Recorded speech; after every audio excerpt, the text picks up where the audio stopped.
in Beastmaster. So we'll see where KP ends up. He's kind of playing, he plays much more that traditional offlane style, likes to play the big team fighters, likes to play the more space creators, does have a Visage that he plays a decent amount, but I think he's most comfortable when he's on heroes like the Doom or the Brewmaster.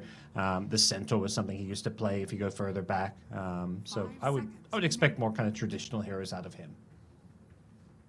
And what's the answer to Morphling going to be? That's always the big question. If you're allowed to ban out all these heroes, do we go for like a Faceless Void? Is he able to match the Morphling?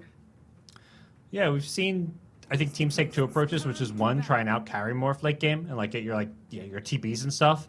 Or option two is you try and rush the Morphling, go push strat. You got SF. We've seen SF plus Lone Druid. We've seen SF plus Death Prophet. These kind of push strats that play super fast tempo can kind of cause Morphling problems. That's something that LGD was doing a bit yesterday with some of their drafts. So that's kind of, I think, up to Beast Coast about which approach they want to take. I guess we used to see the answer to Morph being like these Lions and Shadow Shamans where you've got instant disable, a bit of nuke damage to bring him down, but not really popular heroes in the meta anymore. We'll see what direction Beast Coast decide to go. Having a Clockwork now, and still flexible with their support. Could be 4, could be 5. More likely to be in the hands of Schofield, or he's tagged up as Gojira still. I think Stinger may be looking at like a Witch Doctor or something.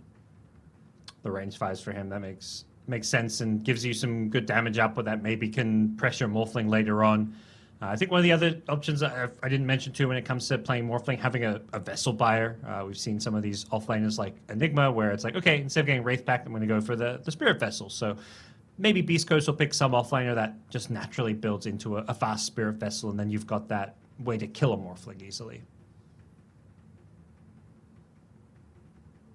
So good to have those Scardy's Vessels, even the Shivers Guard. Thinking about this long and hard though, Beast Coast. Stinger there, deciding it's Crystal Maiden time. So a ranged 5. Yep. CM's looked pretty good. I'm fine with CM. As far as 5 goes, this to me, usually you're picking CM because you want to be playing for kills more and playing your lanes really aggressively. Like this is a hero you pick to try and win your lanes by zoning the enemy out, using the strength of having the double nuke early on with like a carry that has kill threat, which I think goes back to what you said. It most likely is going to be a mid Shadow Fiend. I think the CM almost guarantees it. They're going to be looking to pick some kind of like Chaos Knight type hero or something that plays with the CM and goes for kills. And Talon on the other side. Marcy Morphling. You're pretty much certain where this Morphling is heading. Marcy, it feels like we've seen a lot more, like you're saying, like these strength 5s. Been talking about that, having a strength with a range in your safe lane. It could be Marcy there. A little shake of the head. No, I don't want that. I'm going to have the Undying now, so that's going to be a 5. So that puts Marcy in the off lane. Do you want a ranged partner with her? You sort of do, yeah. At the same time, like KP, like you're looking at Viper, Razors, like they're not really in his wheelhouse. It's mostly just the Visage that I see that kind of pairs with it, but like I don't know. I'm worried a little bit. I don't think that really gives Morphling what he's looking for. Like you've got very little stuns to play around outside of the Marcy Dispose, so you may also just go for a classic offlaner and just use the Marcy to like pull some waves and things and play the lane with double melee as well. That's the other option. Yeah, looking at the other options like DP, you mentioned the Visage. A little more difficult for them. Yeah, Enigma's gone already. KP has played core Marcy in the past. It's definitely a bit weird and not conventional. And yeah, they're going to go Dawnbreaker, so double melee. But a hero that can actually kind of fight and contest the lane a bit. I think you see the CM on the other side and you're worried about how this lane's going to go, particularly with double melee, but Dawnbreaker is generally picked to do well in the lanes. And you combo with a Marcy, you've got a way to also kind of get on top of the CM and punish her for her squishiness and low move speed. This pick makes a decent amount of sense to me. I'd still like to see some kind of mid laner that goes in and benefits from like the global Solar Guardian potential. I don't like these drafts with Dawnbreaker's like your only real front line, because then it just feels like you're not really getting the value out of the ultimate. Yeah, I'm just wondering what kind of carry hero do we pick then for K1? Is this like a Juggernaut kind of game where you've got that spell immunity against the Dawn and the Marcian lane? Pair a Jug with a Maiden? The answer is Naga Siren. Okay, that's a good hero against the Morphling. To me, I'm just a bit surprised that they went for the CM and then just went into like a hard carry. I feel like most of the CMs I've seen and the ones that have really excelled have been in these just strong lanes, and now you're picking like this kind of passive farming carry to go with it. So I feel like if you're Stinger, you're thinking like, yeah, okay, we didn't really draft around this CM. Not that you want to build your draft necessarily around your 5, but if the plan was always to go for Naga Siren, I feel like there were better 5 positions to pair with it.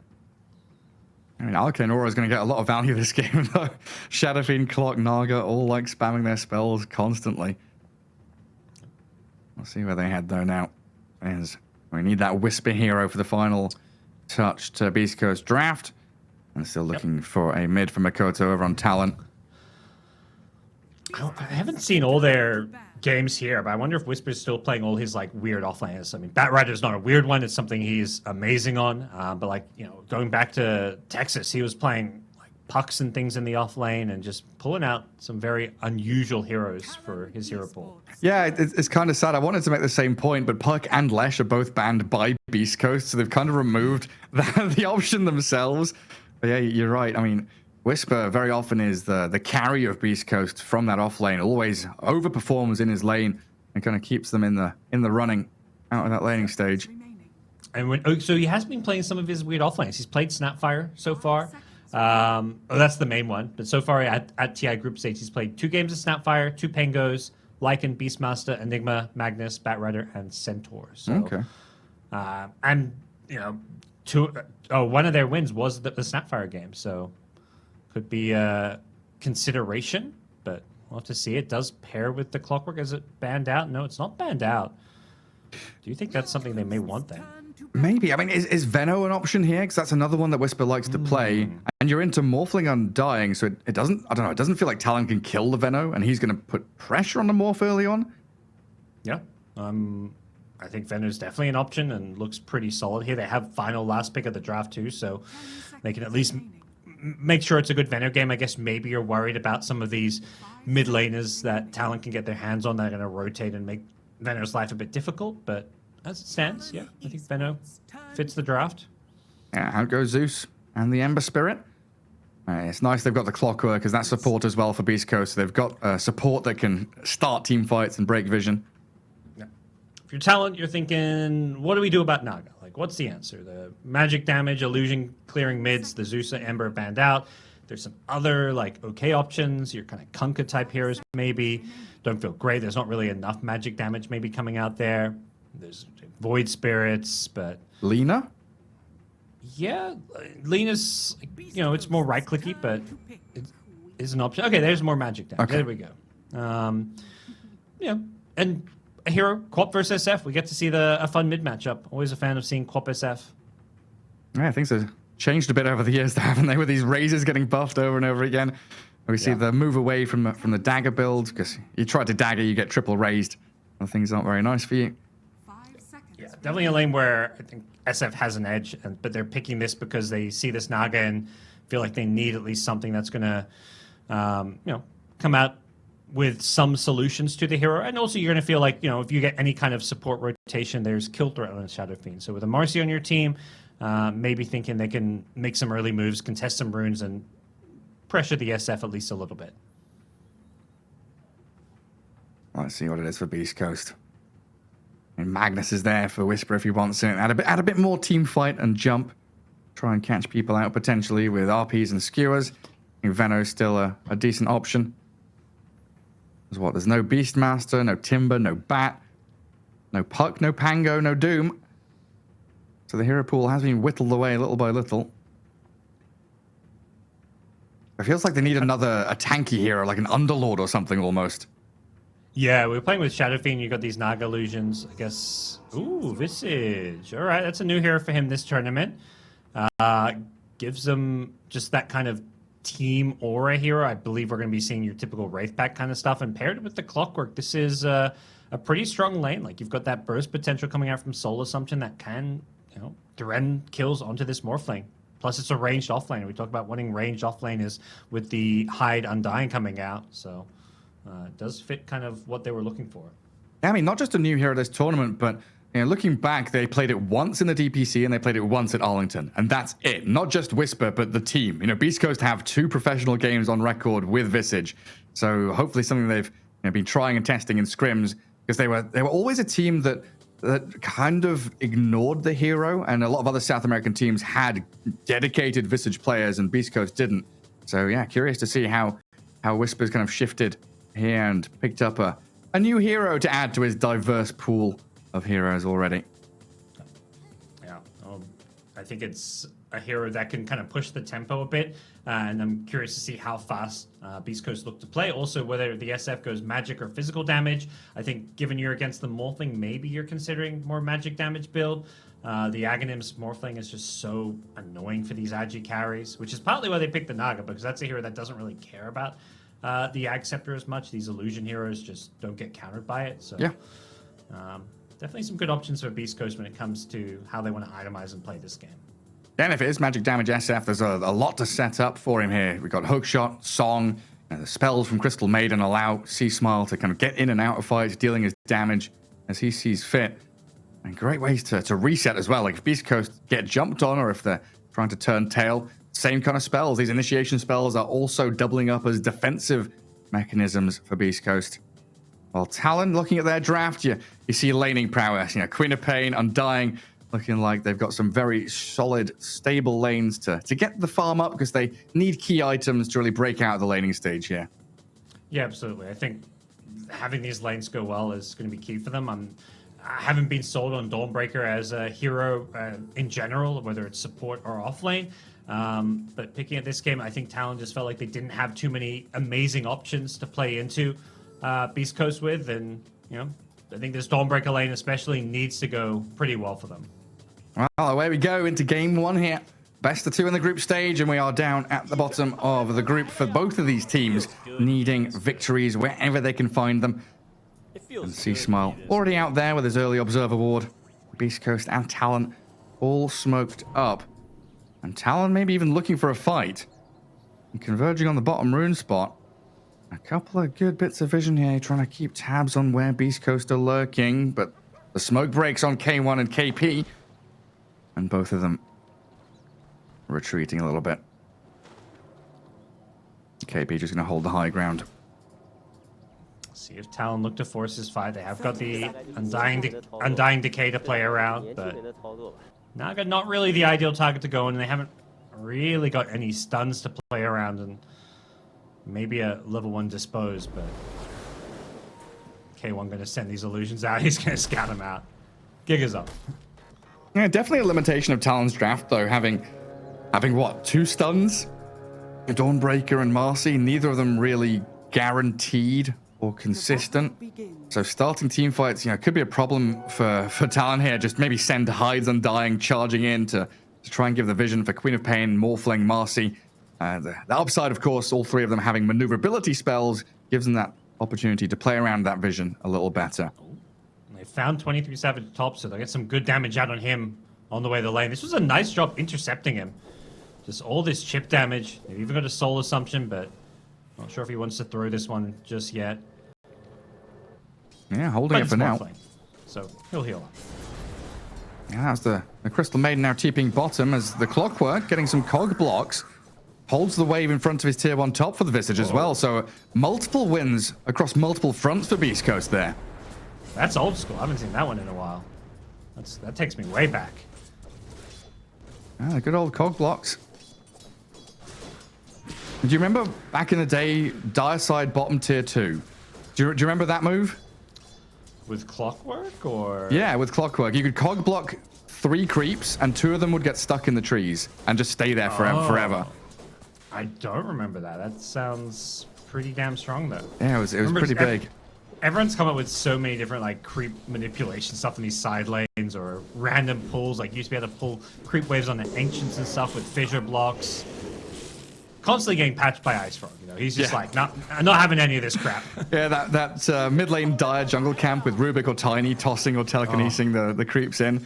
I mean, back in Dota 1, you were able to pull Roshan with Axe, so there's always been this problem. Yeah. Nothing new to Dota 2.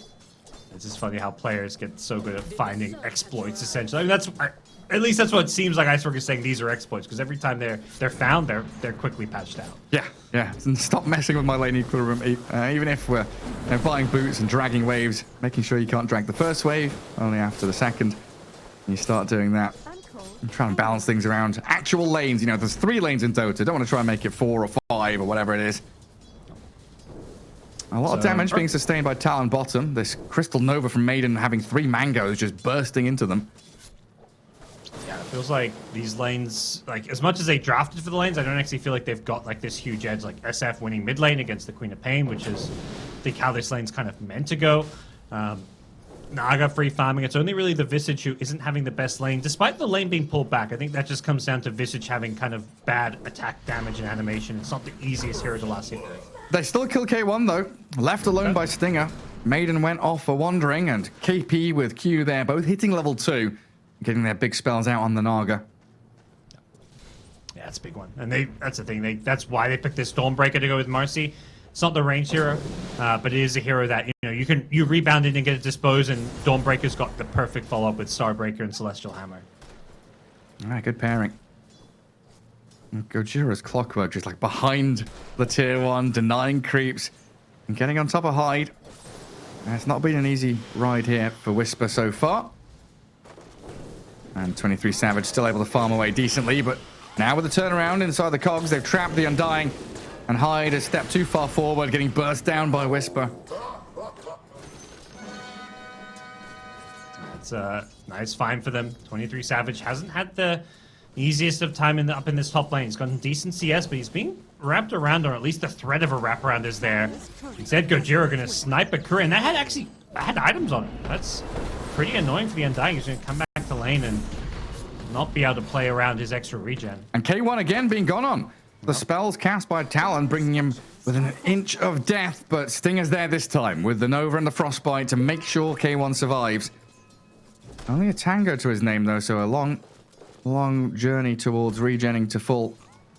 He buys us out, but his courier is not even close to base. There's another jump in. They've killed him bottom. Yeah, just rebound in with the Celestial Hammer being thrown, and despite not having mana for the other spell, they still get the kill.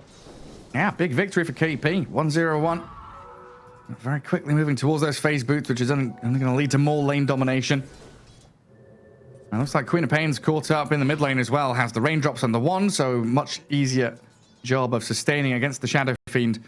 But we do have a support rotating in to help as well. Q with a Mango. Could open up on C Smile, while Hyde dead to Whisper and Gojira again in that top lane. And Beast Coast scanning out the Marcy, knowing she's missing. C Smile, he felt it. Yeah, she had the Mango, so was just short on using Mango plus both her spells. Now she's got the mana for both spells if she finds an opening, but triple Shadow Strike points from the Queen of Pain. Quap trying to go for this kill build against SF, and this is partly why she's managed to kind of keep things even on CS, but will limit a bit what she can do when it comes to rotating around the map. Another kill attempt on bottom, though. And diving. We'll be okay. A little bit from Talon. But definitely interesting to see the Quap go for these Shadow Strike points. I guess with the wand and the raindrops, you can play that dangerous game against the SF, tanking up some of the razors and keep the damage on him. So I feel like we've seen a lot more of the Blink Scream come out of the Quap in this matchup.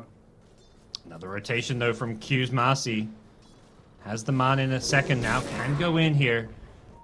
Isn't quite in range for a rebound though. They get the high ground vision up there right in front of C Smile, so he knows the Obs Ward was placed, and it looks like Stinger has come across and found Q. Yeah. 10 seconds until that 6-minute rune point, and both Undying and Marcy, they've rotated in to guard them. Beast Coast trying to match it with Gojira's movement. Queen of Pain and Undying, though. C Smile's in trouble. Amazing zoning job, and maybe even a kill attempt. Marcy jumping back in across onto the SF, and Queen of Pain claims the life of C Smile. Yeah. The Undying rotation just dropping the value level 1 tombstone and getting that extra bit of slow and chase from the zombie vision. So really nicely done by Talon to bring both supports, knowing that these 6-minute power runes in a Quap SF game are so important. Yeah, no problems for KP bottom. Able to 1v1 against the Naga very easily. 33 and 11 on this Dawnbreaker now. Comparing that to the Visage, Tendonize on Whisper. Only 22 last hits as they... SF just TP back mid, by the way. Oh, he didn't. He's being jumped on again. I mean, Savage should be fine up top, but it's C-Smile in the mid lane. And the Shadow Strikes on this SF, and he's being body blocked by Hyde. Another good jump in. The Sonic Wave and Dispose kills the Shadow Fiend off 2 times in a row. Stinger and Gojira. And they're going to get a trade here on the Undying. Maybe onto Q as well, but Mikoto just keeps pummeling them with the damage. Unfortunately, gets pushed by the cogs, though. And Q trapped in them means with the Solar Guardian, actually, coming in from KP, they'll secure a double for Mikoto. Can't dive in for the Clockwork. He's got the distance away from them, but Talon really ramping up the pressure here, 7 minutes in. And Mikoto's tanking the tower. He's keeping the siege wagon alive in this mid lane. Nah, he decides better. He's like, you know, I can't take too many shots. We'll get the bottle refill from the Teeping Undying, though, and that mid T1 tower gets very low as a result of that dive in the mid lane. Yeah, and it's only 2.5 minutes until next cart wave comes. And go for round 2 and finish it off. Naga being gone on again.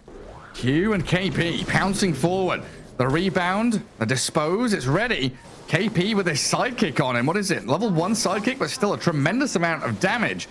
And K1 trying to skirt through the trees here, trying to dodge away. Has the Song. An early point in Song. Yeah, you don't usually you want to be just skipping Song for as long as possible so you can farm faster with Illusions and Riptide, but looks like K1's going to be forced to fall back to the jungle pretty early on here, as this bottom lane is going to be well controlled by Dawnbreaker. Level 6 Dawnbreaker with Falcon Blade already up and the phase boot soon to come as well. Incredibly difficult to lane into. Yeah, when this laning phase breaking down so soon, these supports have got a lot of work to do to try and control the map. Gojira and Stinger, they're holding hands, roaming from top through mid and trying to angle down towards bottom lane to protect K1's farming in the jungle. But as soon as they move from one lane to another, it just opens up opportunities. Now, top lane, 23 Savage is fine. Mid lane, if they don't guard here, the catapult wave will come and Queen of Pain maybe takes a tower. You mentioned 23 Savage. He's just been quietly farming alone. Hasn't had the easiest free farm lane, but they're doing a good job creating a lot of space for him on the Talon side. And any kind of action that breaks up, KP will be ready to kind of join in with, once again, with the Solar Guardian. He sees Gojira down here. Rebound could come out, but Clockwork underneath the tier 1 tower, a bit of a risky proposition to go for. That looks like K1 will finally return to his home, farm up under his tower. Oh, this is where Talon they start to spring into action again, moving on to mid. C-Smile, the Solar Guardian is going to come on top of him with the Sonic Wave from Mikoto, but a Frostbite and a move from Gojira, aiming the quad, but the heals are there. Undying kept Mikoto in fighting shape to dive forward with a blink. DD Rune still running. Stinger trying to turn and fight back, but the Queen of Pain too tanky with the Strength Treads and the Wand. Just amazing. Like the Dawnbreaker Marcy synergy, it's something I didn't fully kind of maybe click when they drafted it, but this ability to just rotate around the map with the Marcy, and she's your target for the Dawnbreaker to use ultimate on. Like, they don't have a great frontliner for some of these like mid to late game fights, but when it comes to the early game pressure against a hero like SF who you can always jump on, Dawnbreaker follow-up is huge there. Keeps the Queen of Pain alive with the heals, and Mikoto pushing his hero to the limit to get those extra follow-up kills. 5-0 and 1 already on his Queen of Pain. That's a dominating performance coming out of a lane against SF. Everyone expects the Shadow Fiend to do very well, but he has been completely shut down. 3 deaths over on Chris Luck. And we're seeing why Mikoto went for the multiple points in Shadow Strike with the kind of aggressive plays and rotations coming out of Talon supports. It's really paid off. And now he goes back for the Scream, so he gets that farming as well as, you know, more teamfight presence that this offers. But just really smart heads-up play from him. At some point, Beast Coast, it feels like they need to make a move. The issue is, the way they've drafted, they don't have heroes that actually make plays on the map. Yeah, not until they have the ultis at least. Clockwork, he's got a hook shot now to play into bottom. Q and KP getting pummeled down. Whisper even sent his familiars down here. He comes in to play with Gojira, but Talon, they've got Savage, KP, and Hyde all ready to push into this tower and dive. And meanwhile, K1's being caught in the jungle. Oh, Song just to save himself from the Quap. But Quap has a blink. The second this Song wears off, Mikoto, is he diving this? Oh, he's trying. He's trying. K1's too quick, though. Scream. Now Mikoto, after blinking forward, his familiar stuns. Yeah. They're ready to catch him out, but the Solar Guardian, the turnaround, back onto Whisper here with KP saving the day. Mikoto's still going to die, though. Stinger's arrival with that Frostbite and the final bit of damage out of that Soul Assumption kills him off. But Talon Not able to get Stinger on the way back. C-Smile thinking about the Requiem. He's fake pumping it, and he's being stunned up with the Adaptive Strike. Can't get it out. Hyde and KP and bodyguarding Savage's retreat. Yeah, Talon need to disengage there. Just getting a little bit too overeager there, starting with the Queen of Pain dive, and that's pretty costly. Would have been obviously great killing the Naga Siren. That's the one hero that's really being relied upon by Beast Coast to kind of get them back in the game with, you know, basically stalling things out and carrying things. Like, they're kind of going to go back to that classic Beast Coast 4 Protect 1 with Hector's Naga. But yeah, Queen of Pain, level 1 blink. You're really going to be careful whenever you use that blink aggressively with a 12-second cooldown. Beast Coast, they'd love to go and get this tier 1 top. But if they do make a move, they're going to lose out their bottom lane. And this Ancient Ward from Talon, it sees Whisper, K1, Gojira, 3 heroes. And Talon knows exactly where they're playing from. So they can now move down south, get the tower easily with Savage. Maybe even scout C-Smile here. And this is where the map opens up for Talon. And bottom third of the map all belongs to them. 23 Savage Morphling just free farming away with a Morbid Mask and having a great time, but it's the rest of Talon who are looking to keep making these moves to keep creating space for him. They've smoked up once again. On to C-Smile. The rebound not landing, so a Requiem from the Shadow Fiend actually allows them to do a good amount of damage, but they can't finish off Q. The Marcy's fine. And a defensive Tombstone here keeps the rest of Beast Coast at bay, while Mikoto just continually aggressively blinking forward, trying to get this Witchblade damage applied to his opponents. Big thing there, they didn't have the Solar Guardian follow-up, so without that, it was a little bit tricky for them to get that kill. It's up now, and Beast Coast did counter-push this top tier 1 tower, so they're going to be pretty happy with the exchange as it was. They are going to be forced back to both defend this bottom tier 2 tower. They don't want to give up a tier 2 this early to Talon. Yeah, they need room to breathe on the map. Visage trying to push out. This is where Naga likes to be, playing in jungle and 2 lanes to send illusions towards. So it would be nice to see the rest of Beast Coast kind of vacate here, leave K1 alone, play elsewhere. There's a very aggressive line of wards from Talon, though, from the bottom jungle up towards top Ancients. It just keeps tabs on every move Beast Coast are making. I think the move Beast Coast would maybe love to make is killing KP's Dawnbreaker top. Problem is he's just playing so close to his tower, and you make a play elsewhere on the map, you can always Solar Guardian in. And they've got a jump on Stinger. That's a good freezing field, though, with a hook shot from Gojira. Mikoto, a third of his HP remaining, but he Sonic Waves back the Shadow Fiend and survives. C-Smile trapped under the Tombstone, and 3 of them die. Beast Coast, again, need to song defensively just to get the remaining heroes out of there alive. Yeah, it almost comes like too late. You're kind of wishing in hindsight, like, oh, we just bailed on that fight sooner. They thought they had maybe an opening to kill Mikoto. Such a good freezing field. Like, they kind of, I think, got baited in by their own, you know, supports who, when you get hit a freezing field and get the co-op that low, all of a sudden it's like, oh, we can take this. This is going well for us, but the sustain from Talon's side, fighting under a tomb, as well as having the soul rip as well. We'll see it all again here. Like, it just starts so well. You get like a full duration freezing field, and you want to make something happen off of it, but Talon were just ready for that fight. Nice, Queen of Pain is incredibly tanky. Level 11 with a strength tread sitting like 1600 HP. And once she gets Kaya Sanj and then the BKB a little later on, it's only going to become even more difficult to kill off Mikoto. And Talon still in a good position here. Q and Hyde just in front of 23 Savage, but a hook shot from Gojira going to find the straggler. Hyde doesn't have Tombstone for a second, so he'll tank the gank there for his Morphling. Job well done.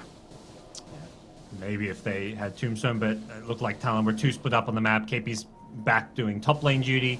And until he has Solar Guardian again, I don't think Talon want to try and take a big 5v5 fight. But they've just got this, you know, very kind of cookie cutter setup where it's like with Dawnbreaker, you want to play her in the top lane and have the other heroes aggressively making kind of moves down bottom. But you've got to play around your cooldown, so until Undying's back and maybe they go for another smoke play, they can't really access this bottom side of the map again, although I'm sure they'd love to. They can take the outpost, they've already killed the tier 2 tower, so fighting down bottom makes a lot of sense for Talon. Yeah, natural movement to filter back to their Ancients. Group up again. I'll be curious to see how many runes this Queen of Pain has had, though. You know, the regen rune bottled right now, but it feels like Makoto has had free reign completely just to gather up every active rune that she can. Yeah, it's been a pretty free game for her, thanks to the pressure that the supports have applied. And see Smile Requiem. Solar Guardians coming in on top of them, and they've already blown up Q's Marcy, but KP with a massive amount of damage onto the Shadow Fiend blows him up with a Sonic Wave of Makoto. Stinger and Whisper, the next targets of choice. A waveform over from the Morphling and another rebound in. They're going to get all three of Beast Coast down here, and you were right, Talon. They gather up with all their cooldowns ready, and a fight that they absolutely were willing to take. Yeah. They buy back the Marcy, so it comes at a small cost. Not sure they necessarily have to, but when there's a big 5v5 fight happening by a tier 1 tower, you're going to buy back every single time. It's never a mistake to do so. And a big team fight around the Dawnbreaker ultimate. Both teams with a Wraith Pact as well, so they were kind of negating each other and both being kind of cleared out. But the team fight just heavily favoring Talon when you bring the Morphling in especially. He's actually ready to start fighting now. Gojira looking to set up on Hyde again. Last couple of hook shots, really focusing on this Undying, getting whatever kills they can. And now maybe a mounted effort here to charge forward with a cavalry behind them for Beast Coast to get this tier 1 mid. It does feel like that. It feels like let's just take what kills we can get at this point. But K1 getting more and more fun. He's got Diffusal Manta now. At some point, Beast Coast, you know, they drop in terms of scaling is pretty damn solid. They are going right-click SF with the BKB and a Dragonlance queued up. We haven't seen much Magic SF. I think it was like Na'Vi were one of the few teams who were still doing that a bit, but this does feel like, you know, gives Morphling an easy target for his Ag Scepter later on if he wants to go that build. Yeah, it feels like right-click SF, but then you add in an Arcane Blink, so it's got that little touch of magic so you can get the Requiems off. Aegis claimed, though. See Smile has it. Nice. Very, very swift move from Beast Coast there. Yeah, and that's the hookshot on the Undying. He's suddenly dead, and you know Quap doesn't have ultimate, so playing around some of the cooldowns of the Talon teamfight, and also just having the ability to kill Roche so damn freaking fast. So kind of, I think Beast Coast is feeling all right with the position they're in, given that Naga's just been quietly farming up a storm and not really getting contested too much this game. Yeah, I mean, they're pretty ready. Wraith Pact on the Visage, Clockwork, a recipe away from that Spirit Vessel. So they're starting to get the tools they need to team fight and contend with the Morphling, who is equally farming up there. Very close to the Naga's net worth level. Manta, Morbid Mask, working on BKB for Savage, so no Ags in sight just yet. We'll see that later on as like a 4th item. Yeah, queues it up after the BKB, but it's going to be a question of which one he feels like is the more essential component for the upcoming team fights, and definitely the magic damage is pretty potent here. As I buy the Ogre Axe and see what happens. I like it. Yeah, decide later if you on. win a team fight, you get the Axe. You lose a team fight, you get the BKB. That's usually how it goes for some of these carry players. It just depends on how the last team fight went, which in this case, you know, well, the team fight went well for Talon, but now they're up against an Aegis. So I think Talon, at least for the time being, feel like they're on the back foot, which is where BKB comes more into play. Yeah, I need something to give them that one up. A Whisper. Dragging his familiars all the way across the map. As one that moved all the way from top lane and will rejoin the hero down bottom. Pretty simple tier 1 for them. Nothing Talon can do to defend it this time. They've got more important things to do. Over towards the Radiant Ancients, getting a tier 1 over on the other side of the map themselves. It's a pretty long drawn out effort though. Until the sidekick arrives. Makoto doing some serious damage now. I always forget level 4 sidekick, 65 bonus damage. A lot of these Marcies have just started prioritizing that even over Dispose. They're like, oh, level 1 Dispose, that's all we need. Why get more than 1 skill point? You don't need the damage or the slow. And yeah, the cooldown is definitely important, but you know, usually you're only getting 1 rebound Dispose off in a team fight anyways. Yeah, ever since they changed the stun to put it on rebound instead of Dispose, it's kind of made it easier for Marcies just to focus on the 2 skills out of the 3. A smoke from 3 of Beast Coast. SF, Maiden, Naga. Not really the trio or the gank squad you would expect. Whisper shows and Clockwork trying to keep himself hidden. And clear out mid wave and they move up into top jungle. See the Observer Ward of Hyde. Immediate tombstone dropped on that high ground as well. It looks like Beast Coast not entertaining the fight because they're aiming for Makoto at top. Drums popped. And she's got to blink up in 2 seconds again. The song. And snare. Oh, just got away from the song range, I think. Can they still They're keep chasing. going? The rocket flare gave a bit of vision. Clockwork has a hook shot, lands it straight across the trees, and Makoto getting caught by Gojira. Good familiar stun, but the ensnare gets dodged. Links away from danger, and Beast Coast, they just miss out on that kill. Oh, that was so close. I think Makoto killing one of the two familiars meant that the Quap didn't actually get chain stun there, and that made all the difference as far as Makoto staying alive. That looked like it could have and should have been a kill maybe for Beast Coast, but good awareness from the Queen of Pain. Yeah, very well done, and the rest of the team from Talon shoving out these lanes as quickly as they can, regaining outpost control bottom, and making sure that 23 Savage, he's up near the top of the net worth, and what is he, 600 gold away from BKB at this point. It's going to be a nice pickup and maybe something they want to play a bit more around.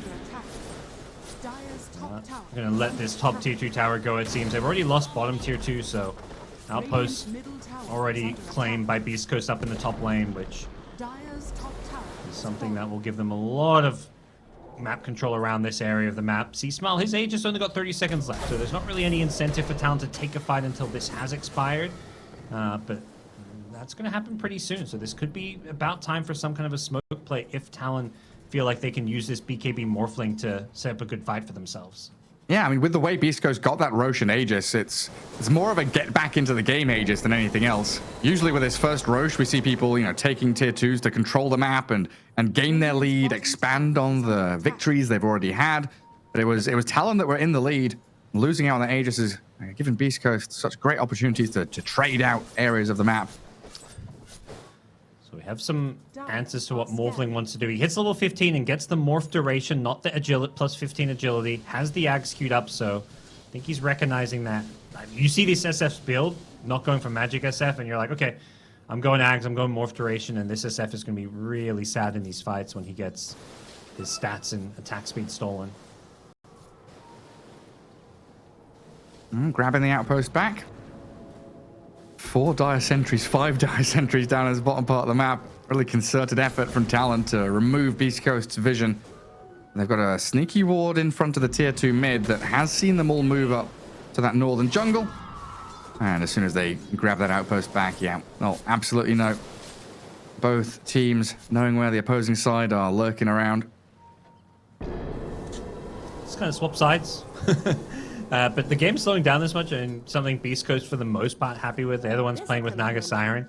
We have seen the Diffusal Manta build come back. I think most other Nagas we're seeing have stopped buying this Diffusal and are prioritizing more like Orchid and even Silver Edge type things, so you can be this more, you get some kill threat. You've already got the illusions. Like, Diffusal's good when you're burning like a key hero's mana pool, which I guess in this case is the Morphling, but at least this game we haven't really seen much value out of the Diffusal. X has been farming away, not really fighting. K1's been nearby for fights, but it's been a little unfortunate in not really joining in on the phrase. But yeah, it's always that item that, in 20 minutes time, you're probably thinking about selling as a Naga Siren. I think that's going to be, it has been one of the big problems about Diffusal Blade recently, is it's much more of an early game item.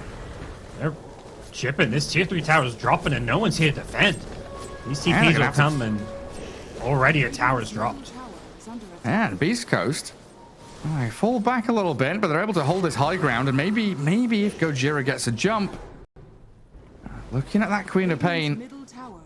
So it's all about controlling terrain now for Beast Coast. Yeah, I think Talon just not respecting Beast Coast a bit there. It was one of those, just honesty checks where Beast Coast is like, let's just see if they're here, and they see no one on the high ground, like, okay, we'll just take this tower. I don't think Beast Coast don't want a 5v5 fight on the enemy high ground, but if no one defends, they'll happily send illusions and visage familiars. This ability to just push without putting any heroes in danger is always so nice to have, and making life hard for Talon, who have to constantly address the split push of Naga Siren, both mid lane and bottom lane. Waves just being cut by Naga illusions.